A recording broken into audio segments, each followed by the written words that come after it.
Welcome to She Said That Out Loud, a place where we have inspiring, simple dialogue of our thoughts and ideas about concerns we face today.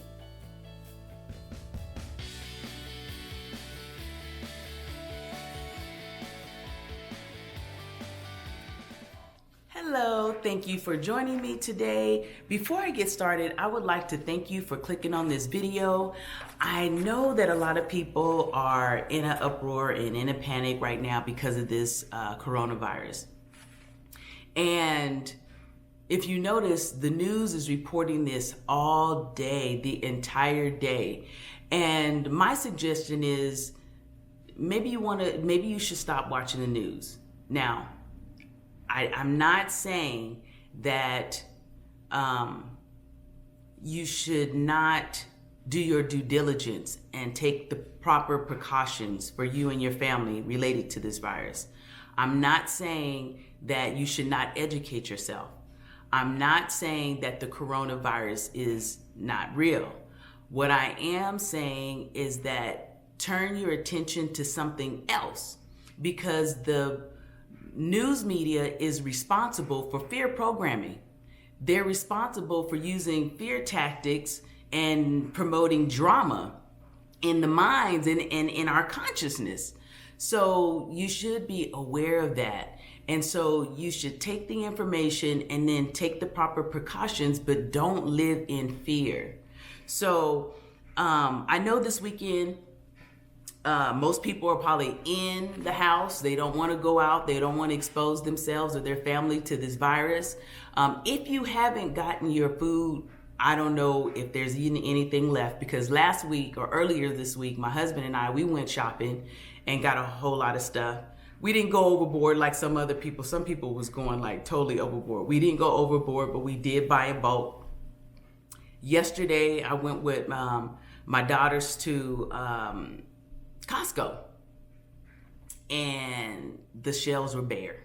We went to Smith's. They ran out of shopping bags. They hardly had nothing on the shelves. So if you haven't gotten anything, I don't know if you're gonna get anything. So hopefully there will be something left out there if you're waiting a long time to get to the store.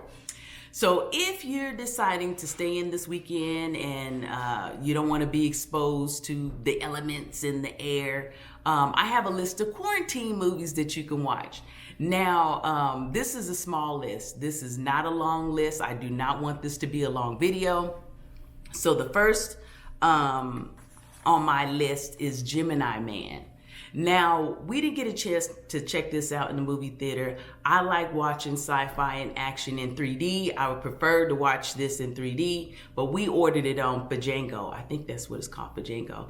And we watched it the other day, and I felt that it was a really good movie. We felt that it was a really good movie. So this movie follows Henry Brogan, one of the world's best assassins. So it opens up with him on a mission to kill a man, but then he realizes that he's no longer cut out for the job and his emotions get involved.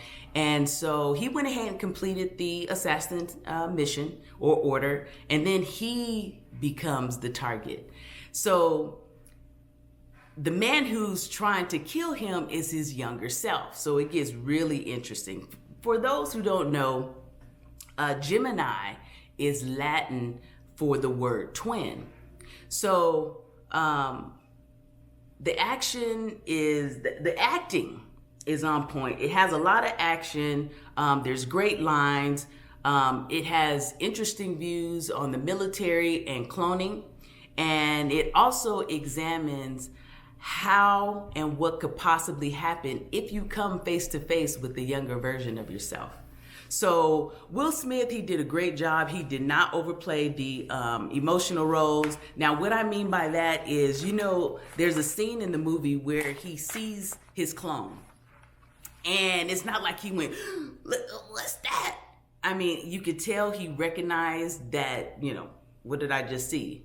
But he didn't overdo it. It was just like perfect. He kept his cool. And that's a skill that I have to learn and master. So well handled, Will. The next movie that I have, these are classics. Just FYI, the next movies, they're not new movies. Although there's a lot of good movies in the store. Speaking of Gemini Man, that kind of reminds me of the movie Us. Because remember, there was the twin, which was another version of yourself, but that's a whole nother movie, a whole nother topic, a whole nother video. We can decode that one later. I'm not even getting into the decoding part of it, which I love to decode movies. But it reminds me a little bit of Us.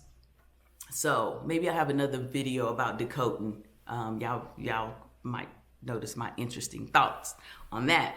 But anyways, the next two movies are classics. The Five Heartbeats. I just love the Five Heartbeats. I can watch that every time it's on TV. I don't care how many times it's on. I may not watch the whole movie each time, but I love watching it. The movie is about a quintet group in the 60s, and they're called the Five Heartbeats. And it could be loosely based on facts. I'm not sure. I don't have any facts or haven't read anything that said this was based on a true story. Because usually movies, they take the truth and then they embellish it just a little bit just to give it some drama and everything. So we learn who they are. We learn what they experienced in the music industry and the realities of the music industry. So check that out. To me, it's a feel-good movie. And right now, we want to watch stuff that's uplifting, stuff that's funny, that's a comedy, that's more lighthearted. Another movie, School Days. Now, I know that's going way, way, way, way back, but I mean, who doesn't sing those songs? Oh my goodness. I mean, songs are coming to me right now. So, I mean, I'm not going to sing it for you. You just jigaboo, trying to find something to do. I tried to hold it in. But anyways, this movie is like a gumbo. It has everything in one pot. It's a musical, it's a comedy, it has drama, it has conscious brothers and sisters talking about social issues, social views, Public Enemy. That's what I found out about Public Enemy years ago. Fight the Power. Now, I know Public Enemy has this controversy going on right now with Bernie Sanders because Chuck D, I guess he approved Bernie Sanders or endorsed or co-signed him. And Public Enemy built their reputation on Black power and Black consciousness, and especially with the Fight the Power. Well, Bernie Sanders is standing with his wrist, with his hand up, talking about Fight the Power at one of his rallies, and Chuck D put his stamp of approval on it, and he was performing it. So Public Enemy is all in the uproar right now. Hopefully they get that resolved. But anyways, you're gonna have to research and Google that. And so I also remember when I was younger, I had a short set and it had people on there dancing, and it said "Doing the Butt," because everybody know that song right there came from that movie, Doing the Butt. And I wore that suit out. But it's about life. It's about pledging to fraternities and sororities as a way to belong. It shows college life for beautiful people in a HBCU university. There's controversy, there's racism, there's discrimination, there's sexuality. You see people discovering who they are, discovering self-love. Some of them are awakening to their consciousness. I mean, even at the end of the movie, Lawrence Fishburne, and by the way, there are a lot of heavy hitters in there that started off with Spike Lee. But Lawrence Fishburne was at the end of the movie and he was saying, "Wake up!" And he's one of the Conscious Brothers. Check it out. This information that's in this movie is timeless and is still relevant today. I could go on and on and on and on, but I'm not. And don't forget to like and subscribe to my channel. Share if you feel compelled to share. Like and subscribe if you feel compelled to do so. So don't forget to be safe, protect you and your family, do your precautions, do whatever you need to do, but don't subscribe to the fear tactics of the media. Until next time, be safe. Take care.